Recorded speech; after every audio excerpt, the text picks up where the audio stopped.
Hey guys, welcome back. So, I'm going to dive right in here because we had something really wild happen this week.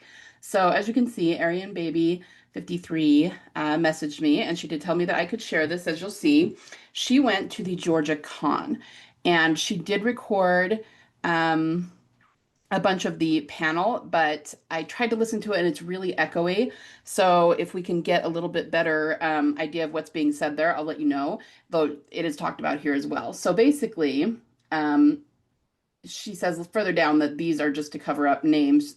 You know, they did several different autographs and sent me pictures of them. So let me just read this here.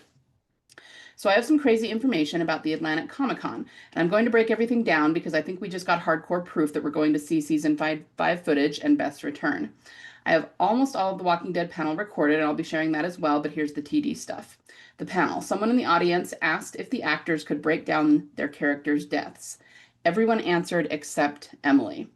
Someone asked, why did Beth have to die? Emily said she wasn't sure and then started laughing pretty hard. Then someone asked, was there any cut scenes you wish would have been shown? I noticed a few actors glance at Emily and no one really answered. Andrea's actor said, what needed to be seen was seen and we can't share more.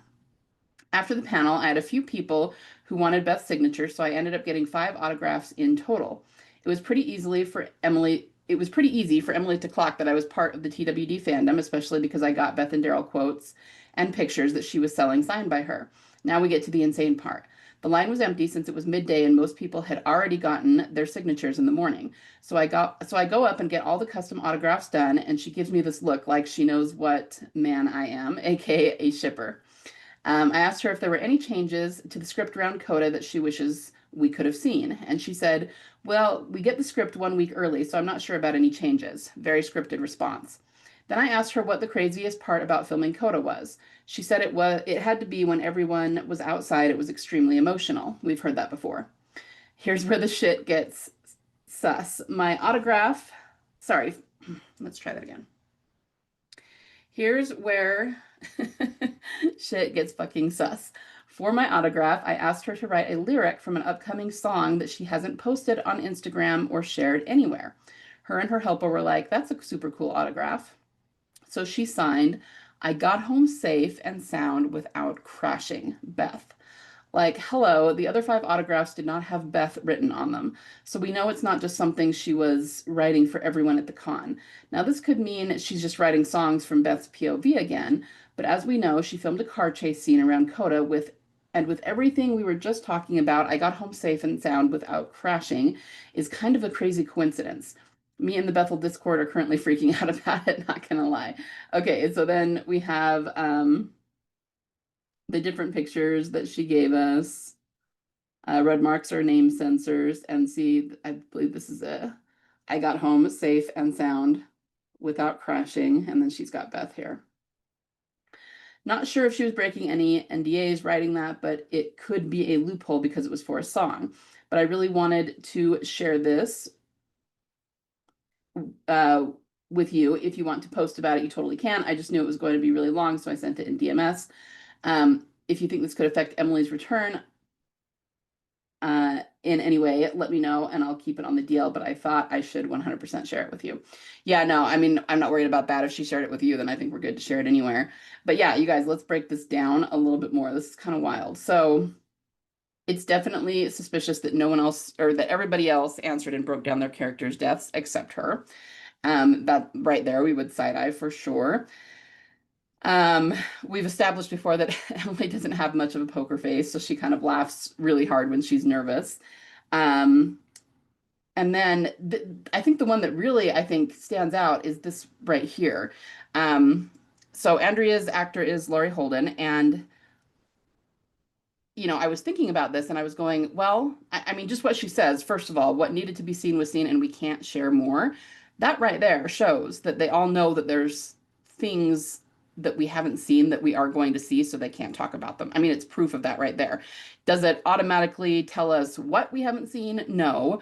But I was thinking to myself, this is odd that it's Laurie Holden who's saying this, because she wasn't on the show anymore in season 5. And so I was going, I mean, could this mean that there are scenes reaching earlier than that to season 3? And the only reason I think that I don't even know if that I'm going to say I think it's the case that there are scenes we haven't seen from season three, but there are things earlier from seasons one through three that I believe they may come back around to, like the helicopters for one thing.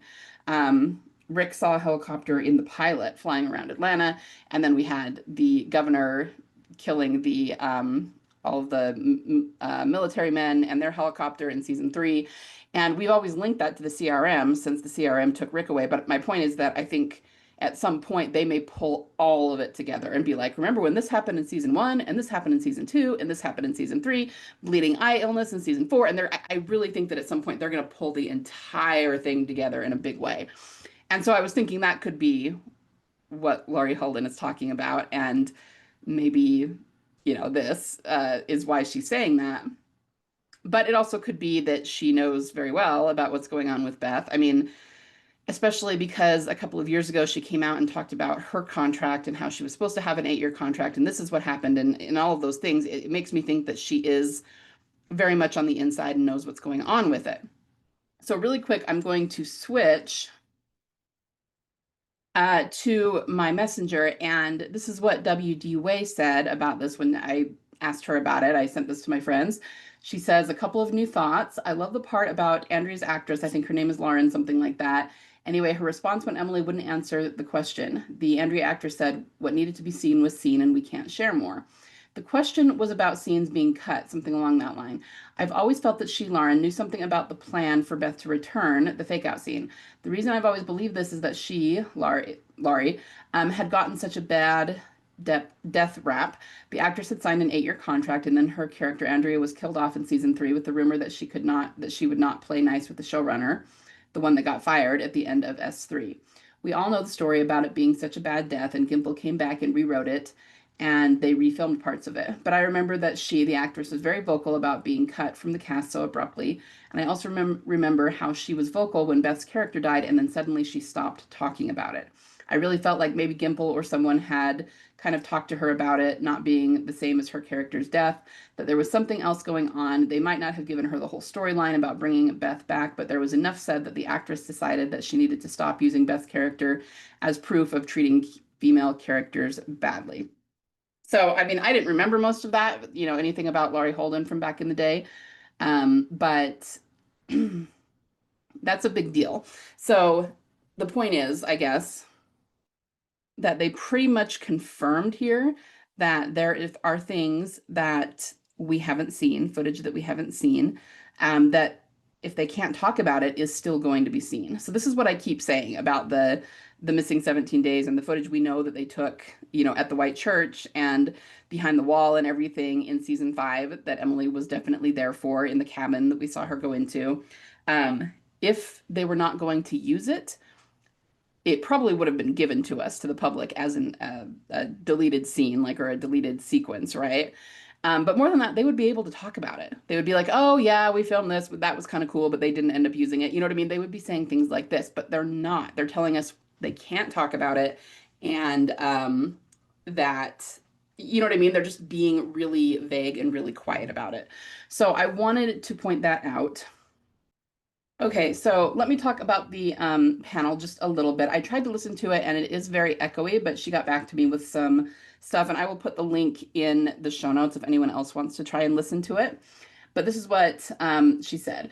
Okay, but something interesting in the video is people's reaction to when Emily started talking about Still. The whole crowd just completely erupted when she started talking about that episode. So the online reaction compared to in real life reception is vastly different. People still absolutely love Still and Alone and Beth and Daryl's relationship. I'm so happy about that. That makes me so happy that that happened at the panel. So she got 22 of 30 minutes, and then I told her that it was difficult to listen to, and could she give me a breakdown?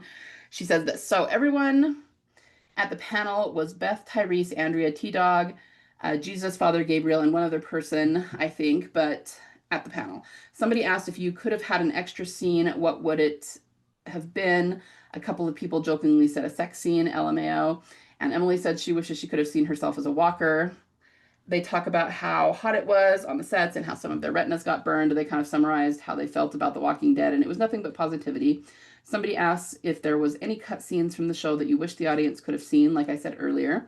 I see a couple of people glance at Emily, and she was really tight-lipped, and everybody was kind of quiet until the actor for Andrea said what was shown needed to be seen, and there's really nothing that we missed. And then somebody asked about the mysteries and extra scenes around their character's death. Everybody talked about their own, except Emily and the characters who hadn't died. And after that, I think somebody might have kind of been confused why Emily didn't answer. So somebody asked the question, why did Beth have to die? In the end of the video, you can clearly hear her say she doesn't know and kind of laugh, but she's playing it off like she has no idea why they decided to kill off Beth or anything like that, which doesn't really make sense. Then someone asked, what was your favorite episode to film? Emily answered, Still, which you can hear clearly in the video, and the crowd just completely starts freaking out. And she said she had a lot of fun burning down the house, and it was great filming with Norman, and it was a really good episode for Beth's character. Tyrese talked about how his favorite part was when he forgave Carol for what she did to the love of his life and how that was a really powerful scene. Jesus answered that when he was fighting with Rick and Daryl over the truck and got put in the tree. Um, there was a question specifically for Andrea. If you would have lived, do you think you would have ended up with any other character? And she said, I don't think she was really thinking about romance too much. She was mostly just trying to bring all of her family together. Emily didn't really talk very much during the panel. I think she talked at least the least out of any character, which was a little disappointing, obviously. So that's when I went and got the autographs for the Bethel Discord. I kind of asked her my own questions because there was nobody in line. I asked if there was any script changes around Coda or any cut scenes that you wished we could have seen. And she says, we only get scripts 1 week before, so I had no idea what was happening. I don't know about any changes, really scripted responses. And then I asked what was the most emotional scene about Coda, or like the most impactful that you had the most fun doing. And she talked about how when she was carried out, seeing everybody outside was extremely emotional for her. So yeah, I mean, that's pretty much it, but really, really suspicious. And um, it's just, when I read this, I was like, okay, this is pretty wild. This is a lot of confirmation happening. And yeah, I think I'll probably just stop there with it today. But I wanted to get that out first thing so that everybody knew that it happened at the Georgia Con, which just happened on the 18th through the 20th, just a few days ago. So this is very, very recent. And we're heading into San Diego Comic-Con this next weekend. So hopefully we get some good stuff coming out of there as well. But this makes me super excited. Thank you so much, Arian Baby 53, for sharing this with us.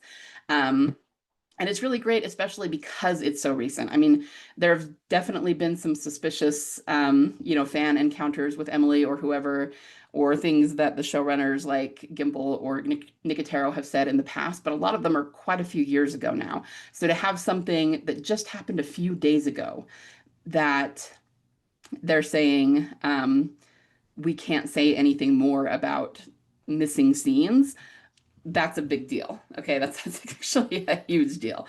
So I wanted to let everyone know about this, and I will get a couple more videos out with asks this week before San Diego Comic-Con happens this weekend. So stay tuned.